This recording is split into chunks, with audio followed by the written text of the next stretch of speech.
Today we'll be talking about the Q&A of Blade & Soul. Blade & Soul UE4 that is specifically in Korea right now. We'll be getting it soon, September 8th probably. That's what we are expecting currently instead of August 25th, because it has been slightly delayed, at least it seems like it. So anyways, welcome back to another video on Blade & Soul. Hope you like this video and stay tuned.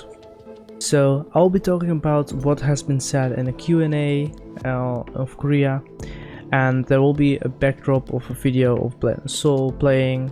It has nothing to do with this, but it's just to make sure you will enjoy the video a little bit more than just watching me, which is boring. So anyways, without further ado, UE4. It has been released in Korea for a while now, for like 1.5 months, something like that.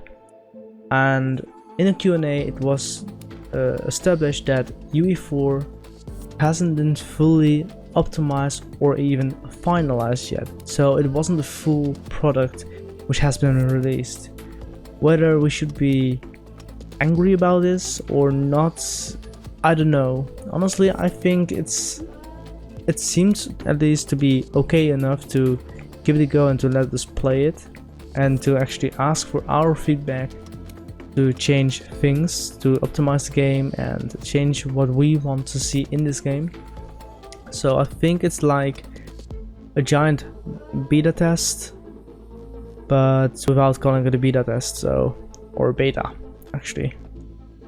So yeah, I think it's not that bad honestly, and they have said it themselves. They will further look up to upon optimizing this game until it's actually good enough to be called finalized. So yeah, there's that. In other news, there is gonna be every single year the release of 50 costumes. So a set of costumes, that is. So that's nice for the costume hunters, but I think it's gonna be HM store related mostly, instead of just grinding it. So there's that. If you want more costumes, definitely look into it, because we'll be getting 50 each year, so that's cool. Next, the tailor shop. They will or they may change some things, so it's not a big deal really, unless you are tailoring your outfits, then it's interesting. So what they are thinking about is adding more color options instead of what we have right now, and some more texture options to actually customize your costumes even further. So if you like customizing your outfits, and I think everyone will if they do it, then you'll probably see more options soon-ish or along the way. Anyways, it may be coming, it may not. At least they said, they confirmed they are thinking about it, and they is the developers of Blade & Soul, that is, of course. So yeah, if you are into tailoring your outfits, definitely look forward to this if they're doing it. Also, a very important point here: raids are being phased out. At least it seems like that in a Q&A. So what I did is I got a Q&A, which is the Korean side. Everything is in Korean, and I translated with Google. So I may have misunderstood some things here, but for as far as I know, so far as I understood and heard from multiple players, 12-player raids are being phased out for the 4-player dungeons, mostly mythical dungeons, that is, but also the higher tier dungeons like Dream Forest, which is a 4-member dungeon, and then you have the 2 mythical dungeons that have been released as of now. So why they did this? One, it's much more accessible for everyone, because it's accessible for every single level you are. So for example, you just finished the story and you want to do, or to get the highest gear possible as soon as possible, you are able to actually go into the mythical dungeon and do it, because it has different stages. So you start at stage 1 through I think 60 or 65, something like that, and it will progress into more difficult stages, of course. There will be probably different drops different loot tables at each stage. I'm not really sure about that, so don't think too much about this. Anyways, that's one of the reasons they did this. Another reason, it's much easier to find a party to actually do this, and I have to agree with that, because finding 12 players, including yourself, that is, so finding 11 other players to do a raid with you can be sometimes quite annoying, or at least inconvenient, because maybe you're playing very late, like I like to do. Along the day I'm doing different things, so I'm busy doing other things, or I just don't feel like playing. Whereas in the evening, not everyone is playing, and I don't want to start looking for 11 other players and then going into a raid, trying to do it, fail it, and then I won't be able to do it anymore because we finished the first boss, for example. With this, the Mythical dungeon, for as far as I don't know if you get locked out if you've done it and then fail the last boss and then quit, but it's much easier to find 3 other players than 11. I mean, if you count, it's easier.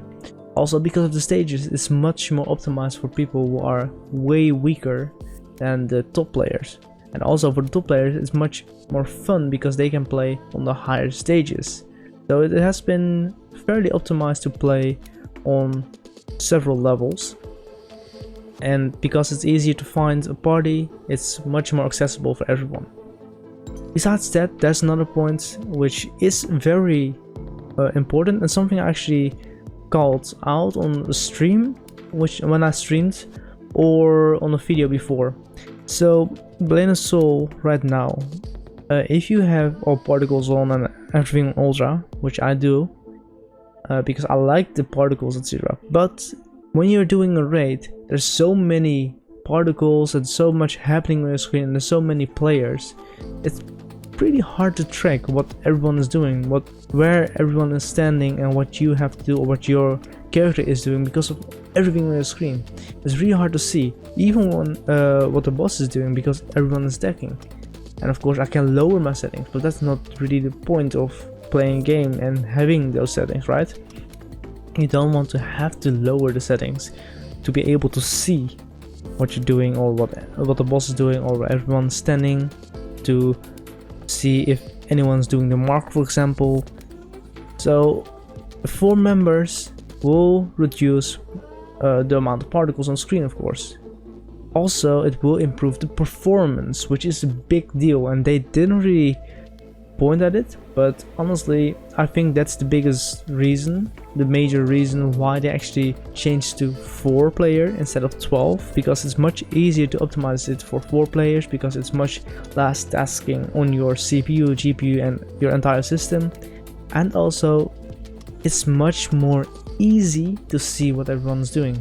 So if you have 4 roles, 3 roles, you could actually see where everyone's standing. If they have to stand in north, east, south, and west, you can see that. It's easy with 4 players. With 12, it's kind of difficult unless you look at the minimap.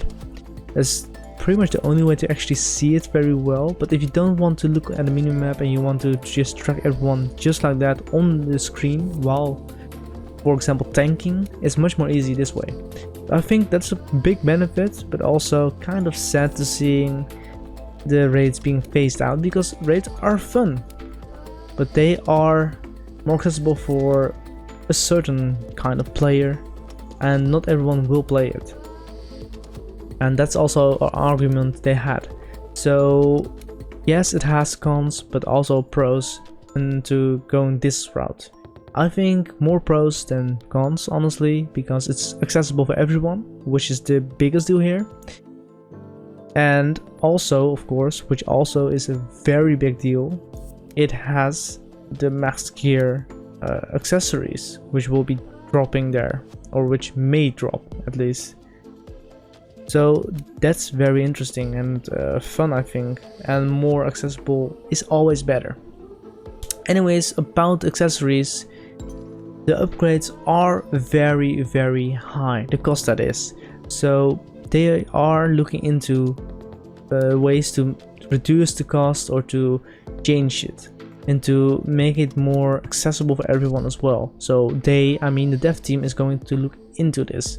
That's what they confirmed in the Q&A. The dev team is also looking into ways to gain more gold, because for years now we have only seen reductions in our daily gold income. We have to spend more and more and more while upgrading. So the dev team has seen this, and they have noticed that it's actually not very good for us, and they are looking into ways to make gold more accessible or more easily attainable, or maybe doing dungeons, dailies or something. So they are looking into how they can actually improve this for the players. So that's interesting, and I'm glad they are looking into it. Hope they find a way to make it not deflate too much, as in worth, and actually help us out where we get more gold, where the costs will be reduced or stay the same, so we have a benefit instead of increasing the cost of something, because I feel like they may do that, which is a scummy way to actually deal with this, because it wouldn't change much at all if they end up doing that. But let's hope for the best, and let's hope we get cost reductions and gold increase. Also, as you could hear at the very beginning of the video, the second mythical dungeon has been released on the 4th of August in Korea, and they already confirmed September will be coming the new mythical dungeon. I don't know what it will be like. I have seen nothing about this, but I only read that they will be getting the other mythical dungeon then, so already the turn.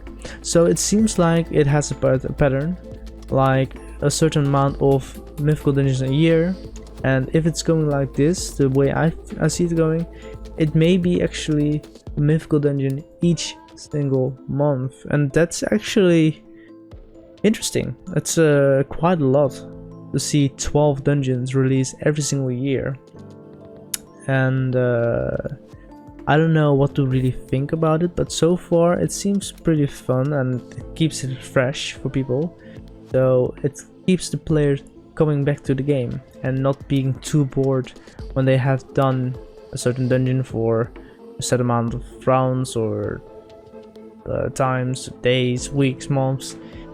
So right now we have to wait much longer before we get a new dungeon. But if we get a new dungeon every single month, I think it's gonna be actually pretty good, and I'm looking forward to it. But I also see an issue there.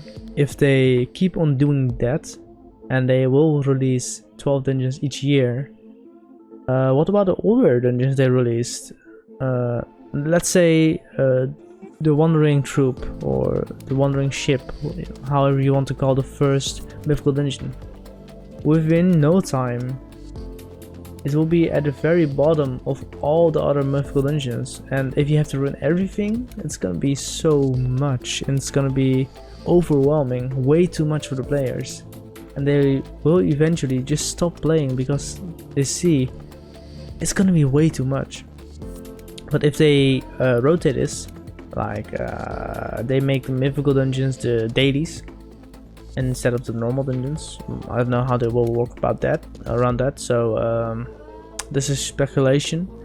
But if they do a certain amount of mythical dungeons every single day and they switch it up every single day, then I see it potentially working to their advantage as well. Their and our advantage. They will pull in more players, they will keep playing, and the players will feel like it's not too boring to play because it's refreshing every single day or every so often, because new releases and the dynamic dungeon dynamic dailies, as in the daily quests will be changed out more frequently. As of right now, it's quite similar. Every other day it's the same rotation, I think. So that's kind of boring right now, but if it goes that way, it's gonna be interesting. It's gonna be fun, I think. Last but not least, The gimmicks of the mythical dungeons will be adjusted each season to prevent fatigue as much as possible. And back to the daily rotations, they will be adjusted as well. So what I was speculating about, they may do what I'm thinking of doing, which seems to be a good way to deal with this, or they may find a totally different way. I don't know, but they are looking into it at least. And the gimmicks, what I was talking about, the mythical dungeon, they are, for example, debuffs or maybe mechanics. I don't know, it's Google Translate, so I don't really know what the gimmicks stand for. Is it debuffs? Is it mechanics? Is it both? Is it something different? I misunderstood because of the translation. But they will be adjusted each season. So I don't know how long a season is actually, because I never really looked into it, but I think it's about a month or 2 to 3 months, maybe something like that. Maybe 2 months, I don't know, 1 to 3 months I think at least. So they will change it up like the hard mode dungeons probably, and they will change up the mechanics or gimmicks of the mythical dungeon. So I'm looking forward to that, to see what it will be like, and if we like it or not, because right now it seems like it's gonna be fun this way, but it may be not that fun eventually, but I don't know. Anyways, this was it for the video for today. Hope you liked it, and hope I gave you enough information to actually think about, and hope to see you in the next one. Peace.